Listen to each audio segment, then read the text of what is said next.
नमस्तस्यै नमो नमः। आइए हनुमंत विराजिए कथा कहूँ अनुसार, प्रेम सहित गादे धरो विराजिए पवन कुमार।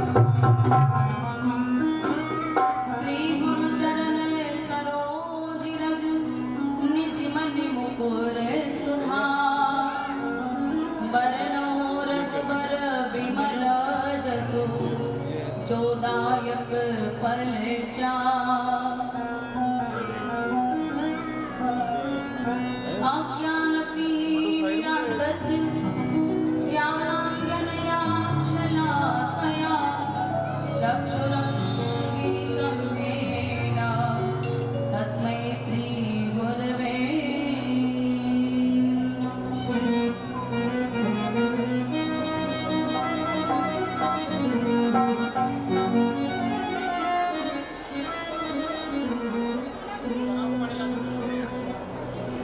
कृपानाथ। आज बड़ा ही सुंदर और पावन दिन है। अपनी ग्राम चरलिया के अंदर बहुत ही सुंदर भगवान की कथा जो कलिकाल के अंदर सत्य के ऊपर आधारित है और परमात्मा का नाम सच्चिदानंद। हमारा जो सनातन धर्म है सत्य के ऊपर टिका है और ये भगवान की जो प्यारी कथा है सत्य के ऊपर आधारित है। और आज की कथा के मुख्य यजमान बने हैं श्रीमान घीसालाल जी। प्रजापत परिवार के अंदर बहुत ही सुंदर जिनके सुपुत्र हैं राम प्रसाद जी, हरि प्रसाद जी। प्रजापत परिवार के अंदर बहुत ही सुंदर भगवान की प्यारी सी कथा आई है और आज की कथा के आप यजमान बने हैं। तो आओ कथा प्रारंभ करने से पूर्व जब भी हम कथा के अंदर जाकर के बैठते हैं, सत्संग में जब जाकर के बैठते हैं ना, तो सबसे पहले अपने मन और वाणी को पवित्र करने के लिए भगवान के चरणों में हरि नाम संकीर्तन किया जाता है। तो आइए सभी बड़े प्रेम और भाव के साथ में हरि नाम संकीर्तन करते हुए कथा के अंदर प्रवेश करेंगे।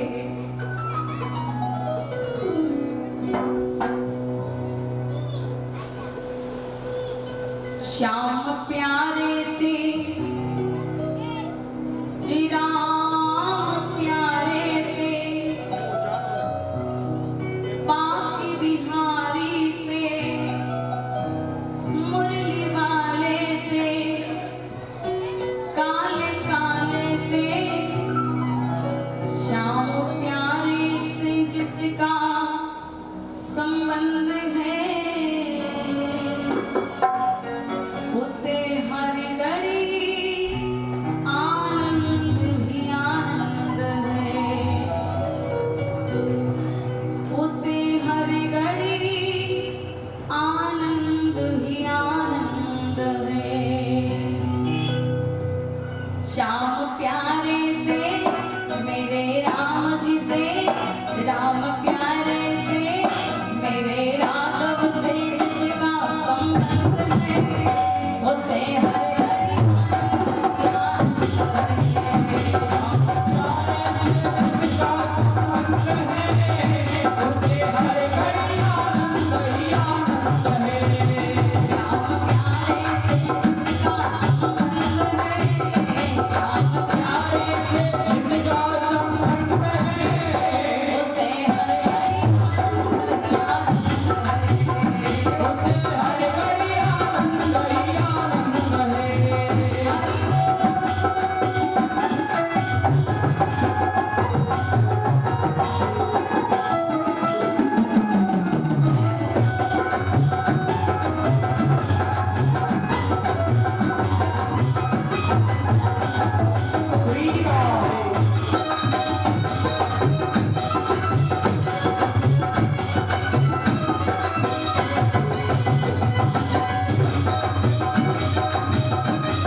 उसे हर घड़ी आनंद ही आनंद है। प्यारे, जिसकी लगन, जिसका मन, जिसका हृदय परमात्मा से लग जाता है, प्यारे उसका जीवन आनंदमय बन जाता है, क्योंकि परमात्मा का नाम ही सच्चिदानंद है। जब भी हम भगवान की कथा को सुनते हैं, कलिकाल के अंदर भगवान की कथा हर एक जीव को सुख प्रदान करने वाली है, शांति प्रदान करने वाली है, आनंद प्रदान करने वाली है। क्योंकि प्यारे सज्जनों, मेरी माताएं बहनों, एक जो कहानी होती है, कहानी क्या करती है, अब घर में अगर बाल बच्चा ने मिल नहीं आवे तो घर की माया माया कई करे कि बड़ा टाबरा ने सुलावा के वास्ते केड़ी उड़ावे ताकि टाबर जल्दी सोई जाता। अगर सोए बोली तो मस्ती करे धमाल करे तो बड़ा ने सुलावा के वास्ते में माता जी कई करे केड़ी उड़ावे। अब वो कहानी क्या करते हैं, सुलाने का काम करती है। जो जगह है ना उन जगह हुओं को सुलाने का काम करती कहानी, पर ये भगवान की जो कथा है ये सोए हुए को जगाने का काम करती है।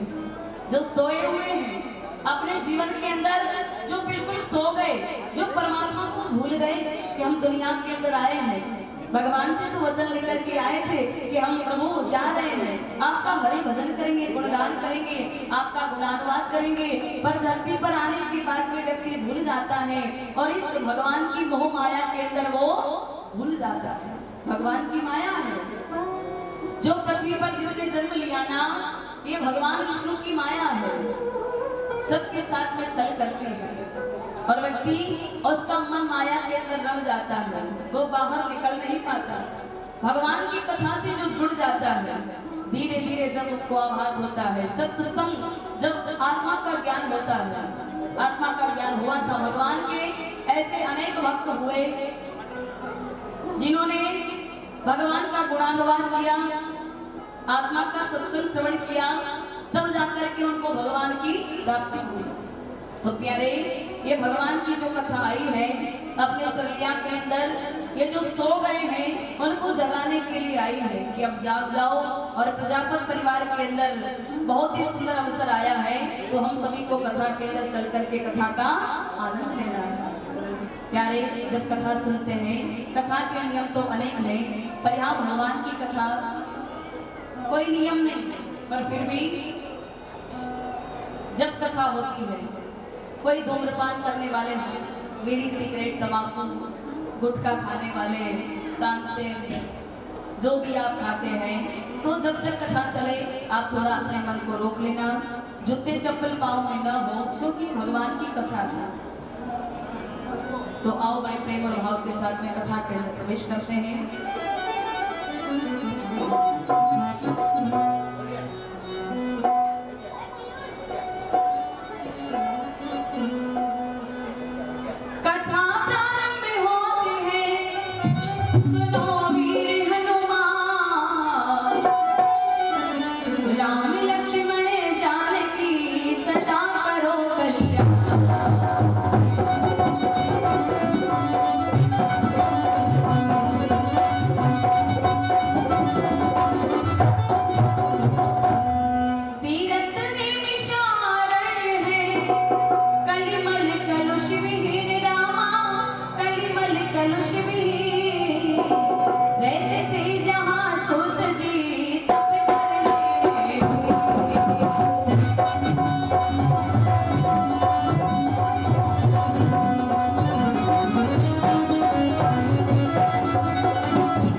मेरी माताएं बहनों, श्रद्धालु महानुभावों, आज जिस प्रकार से हम इस पवित्र भूमि पर चरिया ग्राम के अंदर बैठ करके भगवान की कथा सुनने जा रहे हैं, ऐसे पहले के जीवन काल के अंदर युग में जितने भी संतजन महापुरुष हुआ करते थे, वो जब भी भगवान की कथा को सुनते, भगवान की कथा को गाते, तो ऐसा नहीं कि जहाँ पर शोरगुल हो, बहुत भीड़ लगी हो, वो प्राय जब भी भगवान की कथा को सुनते, भगवान की कथा को गाते, तो अलग से एकांत स्थान को चुनते थे। और संतों ने सबसे एकांत स्थान चुना है नैमिषारण्य। नैमिषारण्य के अंदर 88,000 शोधकादि ऋषिगण विराजमान हैं और सभी संत गृहस्थी जीवन के अंदर रहने वाले हैं। मेरी माताएं बहनों, जहाँ पर भगवान की कथा होती है, वो भूमि भूमि नहीं पवित्र भूमि बन जाती है, नैमिषारण्य बन जाता है, वृंदावन धाम बन जाता है। तो आप ये मन के अंदर विचार न करना कि हम चरलिया के अंदर बैठे हैं। कहाँ बैठे हैं? नैमिषारण्य के अंदर बैठे हैं, वृंदावन धाम के अंदर, जहाँ पर भगवान की कथा होती है। वो पवित्र भूमि एक तीर्थ धाम बन जाता है।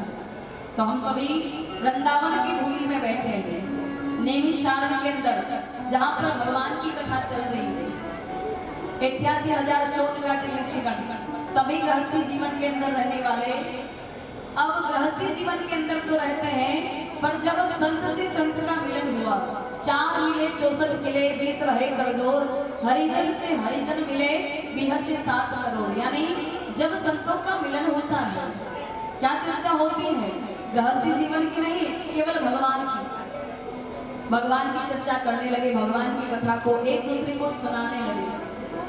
अब उन्हीं संतों की मंडली में एक अल्प आयु वाले सूत जी महाराज, जब उनका आगमन हुआ तो सभी ऋषिगण उठ करके खड़े हो जाते हैं और सूत जी महाराज को प्रणाम करते हैं। अब सूत जी महाराज ने देखा कि मैं तो नन्हा सा बालक और ये इतनी लंबी लंबी आयु वाले संत, क्योंकि उन संतों की आयु बहुत लंबी थी। किसी की आयु त्रेतायुग, द्वापर, सतयुग, कलयुग कई बार बदल गए, पर फिर भी उनका जीवन चल रहा है। किसी के जीवन काल में स्वर्ग पर इंद्र देवता आसन पर बैठ करके चले जाते हैं, पर फिर भी उनका समय का जीवन चक्र चल रहा है। इतनी लंबी आयु वाले संत जहाँ पर विराजमान हो, और वही संत यदि कोई अल्प आयु वाले संत जब आते हैं, उनको प्रणाम करते हैं, तो सूत जी महाराज ने कहा कि ऋषिगणों, मैं तो आयु में बहुत छोटा हूँ और आप आयु में बड़े, और आप मुझे प्रणाम कर रहे हैं, आखिर बात क्या है? तो ऋषिगण कहने लगे कि प्रभु, कोई धन में बड़ा, कोई बल में बड़ा, कोई आयु में बड़ा। क्या कह रहे हैं शोधकार्य ऋषिगण? कि कोई धन में बड़ा, कोई आयु में बड़ा, कोई बल में बड़ा, पर सबसे बड़ा तो वो जो ज्ञान में बड़ा। प्रभु, आप तो विख्यात तत्वदर्शी हैं, नाना विषयों की ज्ञाता है, रोचक पुराण गाथाओं में अति ही प्रवीण व्याख्याता है। प्रभु, हम जो भी आपसे प्रश्न करेंगे, आप उस प्रश्न का जवाब देने वाले हैं। और शोधकार्य ऋषिगणों ने एक प्रश्न नहीं किया, ऐसे हजारों प्रश्न किए थे, और हर एक प्रश्न का समाधान दिया है सूत जी महाराज ने। बहुत ही सुंदर। अब प्रश्न किया शोधकार्य ऋषिगणों ने कलियुगी जीवों के लिए कि पृथ्वी पर जो नाना प्रकार के प्राणी जीवन यापन करेंगे, उनका जीवन कैसा होगा। देखा उन्होंने, दिव्य दृष्टि से देखा, तो क्या देखा कि कोई तन दुखी, कोई मन दुखी, कोई धन बिन रहो उदास, थोड़े थोड़े सब दुखी और सुखी। आवाज भी यही माताएं बहनों, कई बातें आज रोटियां नहीं खाती, रोटियां कि आज एकादशी में जो ठीक है, पर देखो मेरे मालूम है भली 11 को व्रत हो, सोमवार को, मंगलवार को, शनिवार को, रविवार को, कशा भी व्रत हो, पर भलियारी तो 2 दिन पहला व्रत, 2 दिन बाद में। अब घर वाला भी विचार करे कि दूसरा दिन खर्चो नहीं ले, मतलब व्रत के दिन खर्चो नहीं जाए, बाकी तो कुछ चाहिए नहीं, व्रत उपवास के दिन ज्यादा खर्चा हो जाता है। तो मेरी माताएं बहन, सुखी कौन है दुनिया के अंदर? कोई तन दुखी, कोई मन दुखी, कोई धन बिन रहत उदास, थोड़े थोड़े सब दुखी और सुखी राम के दास। राम के दास कौन है? कौन है? बोलो तो मेरी माँ, कौन है राम के दास? है आवाज नहीं आई? हाँ, लगते तो नहीं कि आप कंजूस हो, बोलने में कंजूसी तो करते नहीं। अगर किसी की निंदा करने की बोल देंगे तो है मुंडो केची की जान कतर कतर कतर कतर जाता है। भगवान की कथा में, ये भगवान की कथा जो है, सत्यनारायण भगवान की कथा हमने पहले भी कई बार सुनी है। ऐसा नहीं कि आज ही सुनने को आए हैं आप, ऐसे आपने कई बार पहले भी भगवान की कथा को सुना है, आगे भी आप सुनते जाएंगे। आप जानते हैं 5 अध्याय की कथा है भगवान की कथा। पहले अध्याय में रावण देवता की कथा आती है, तीसरे चौथे में साधु नाम के विषय की कथा आती है, लीलावती कलावती। 5वां अध्याय तुंगदत्त जी महाराज की कथा आती है, आप सब जानते हैं। पर प्यारे, आप एक बार नहीं, भगवान की कथा को 1000 बार भी श्रवण कर लो, पर कथा श्रवण करने यदि आपके जीवन में बदलाव न आए तो वो कथा सुनी न सुनी बेकार हो जाती है। कथा सुनने के बाद में अपने जीवन में बदलाव होना बहुत जरूरी है। जीवन में सबसे पहले बदलाव लाना है। हम सनातनी हैं, वैदिक धर्म को मानने वाले, सनातन धर्म को मानने वाले। सनातन धर्म के अंदर कहा जाता है कि व्यक्ति जब अपने घर से निकलता है तो सबसे पहले तो अपने सिर पर मस्तक पर तिलक होना जरूरी है। मस्तक पर तिलक हो, गले में तुलसी का मोती हो, माला हो, सर पर शिखा हो। चोटी क्यों रखी जाती है? आजकल देखा जाता है, आजकल की युवा पीढ़ी क्या करती है, अपनी बड़ी बड़ी दाढ़ी अटे तो बना ले और अटे बनाओ में बनाने शर्म आ गई। पर उनको पता नहीं है ये बढ़ाने से कोई फायदा नहीं है। अगर बढ़ाना है तो यहाँ शिखा को बढ़ाओ, क्योंकि शिखा को रखने से देवताओं की जो आध्यात्मिक ज्ञान की ऊर्जा होती है वो उसके माध्यम से हमारे मस्तिष्क में प्रवेश करती है। इसलिए हमें शिखा रखना बहुत जरूरी है। और हर एक पुरुष को जनेऊ धारण करना भी जरूरी है। और जनेऊ धारण क्यों की जाती है? क्योंकि ये जो 3 ऋण होते हैं ये हमें उतारने के लिए ये 3 धागे जनेऊ को धारण करना जरूरी होता है। देव ऋण, ऋषि ऋण और पितृ ऋण, इनसे मुक्त होने के लिए जनेऊ धारण करना चाहिए। और व्यक्ति को क्या करना चाहिए? आजकल देखा जाता है कपड़े कैसे पहने जाते हैं, कोई जीन्स शर्ट पहनता है, कोई क्या पहनता है। प्यारे माताओं बहनों का पहनावा साड़ी से हुआ करता है, साड़ी। और आजकल साड़ी भी ऐसी पहनते हैं, अब पहनने वाले को तो शर्म नहीं आती पर देखने वाले को आ जाती है।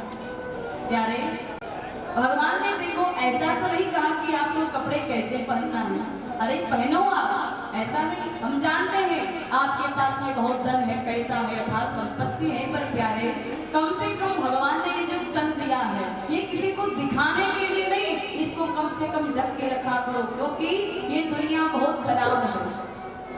बुरी नजर, आपको पता नहीं होगा कि बुरी नजर किसकी हो जाती है दुनिया के अंदर। आजकल आए दिन हम देखते हैं मोबाइल में, समाचार में, टीवी के माध्यम से कितने बहन बेटियों पर अत्याचार, बलात्कार। ये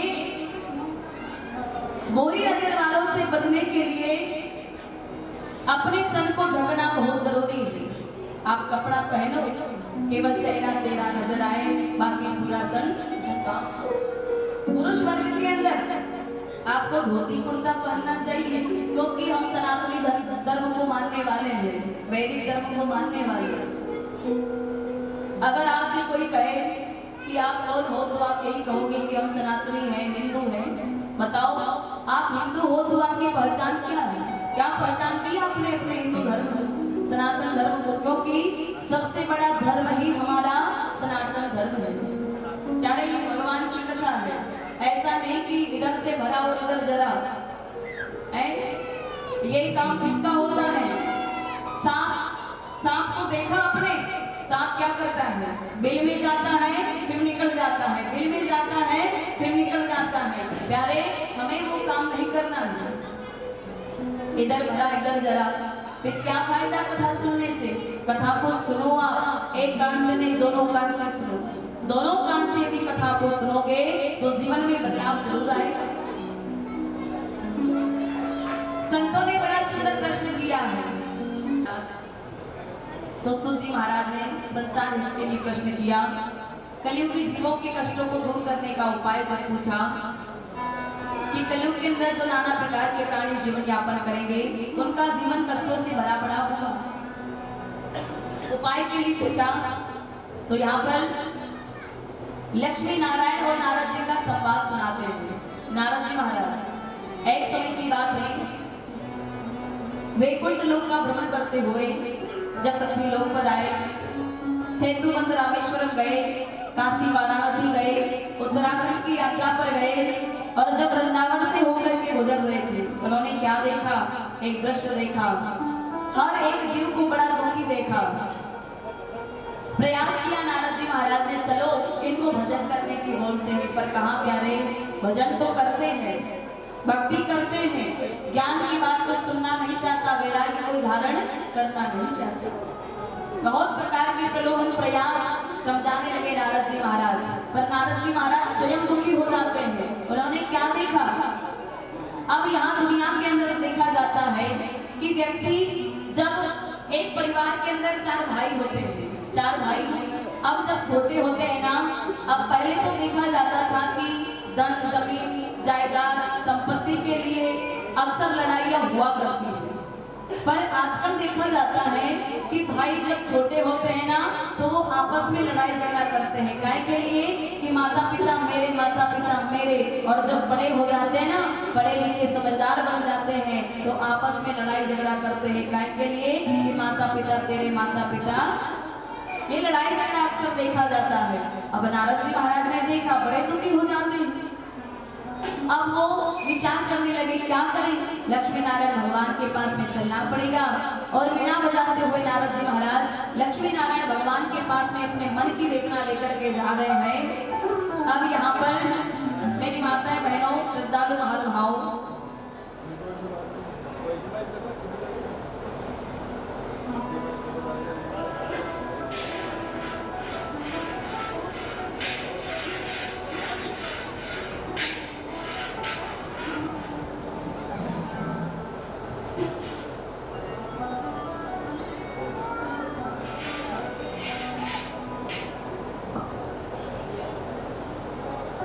तो नारद जी महाराज जिस प्रकार से अपने मन की वेदना लेकर के भगवान के पास में जा रहे हैं, अब यहाँ पर ऐसा कोई व्यक्ति है क्या कि जिसके जीवन में थोड़ा भी दुख नहीं है? देखिए, हाथ खड़ा करके बताना, कोई है क्या कि हमारे जीवन में थोड़ा बहुत भी दुख नहीं है, बिल्कुल आनंद है, सुखी जीवन है? कोई है क्या ऐसा? हाँ, वो तो बताओ, पता तो चले कि हाँ उनका जीवन आनंदमय है ना? थोड़े थोड़े सब दुखी है, और क्रोध तो बड़ा जल्दी आ जाता है। यही दुख का कारण है, क्रोध आना। अरे थोड़े थोड़े सब दुखी हैं, तो आओ नारद जी महाराज के साथ में हम सभी अपने मन की वेदना लेकर के भगवान नारायण के पास में चलते हैं और भगवान नारायण से प्रार्थना करना है।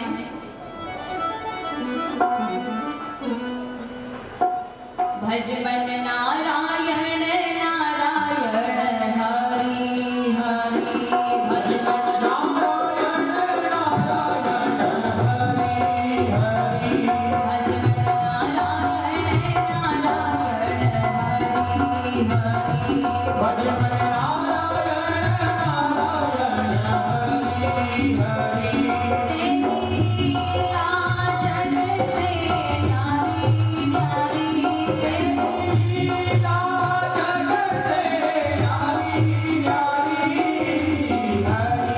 हरि, भज मन नारायण नारायण हरि हरि, भज मन नारायण नारायण हरि हरि, भज मन नारायण नारायण हरि हरि।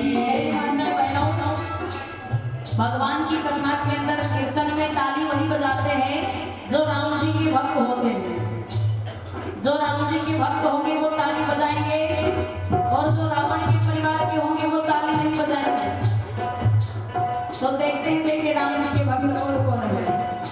भज मन नारायण नारायण हरि हरि, भज मन नारायण नारायण हरि हरि, भज मन नारायण नारायण हरि हरि, भज मन नारायण नारायण हरि हरि।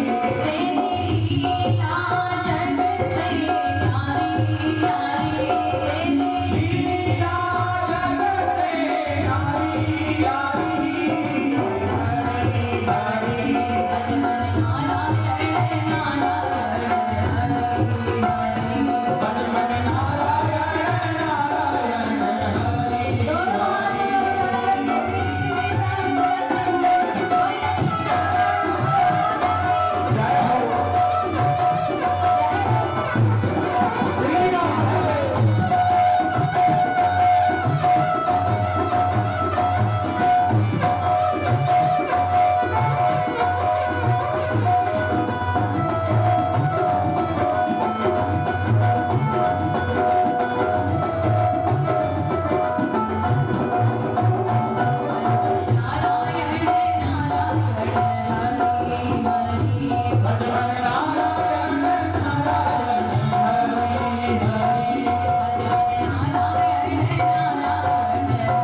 कंजूसी पालनी पड़ेगी। लड़ाई में तुकारो और केड़ी में उकारो नहीं तो काम नहीं चलेगा। आप बीच बीच में जयकार लगाते रहना, क्योंकि बीच बीच में जयकार इसलिए लगाया जाता है क्योंकि अगर जो ज्यादा भोजन कर लेता है, ज्यादा नहीं ज्यादा, सबसे ज्यादा, क्योंकि अब असो तो है कोली के सब बटे घी कम खाओ वाला में आजकल तो सब घी ज्यादा खावे। अब जो ज्यादा घी खावे, ज्यादा भोजन करे तो आलस बड़ा जल्दी आवे। कथा में बैठते नींद तो पहला आवे, घरे नींद नहीं आवे, पर भगवान की कथा असी बढ़िया लागे, अति बढ़िया लागे कि नींद तो पहली आवे। और माया माया है कतरो बढ़िया रिवाज है, घूमटा को रिवाज है, पतो ही चले घूमटो काटे माँ तो हिलाती रहे, हाँ पतो चले कि भजन करे कि नींद काटे, पतो ही नहीं चलता। ये भगवान की कथा है, भगवान की कथा में पता नहीं चलता कब नींद आ जाए, आलस आलस आ जाते हैं, तभी तो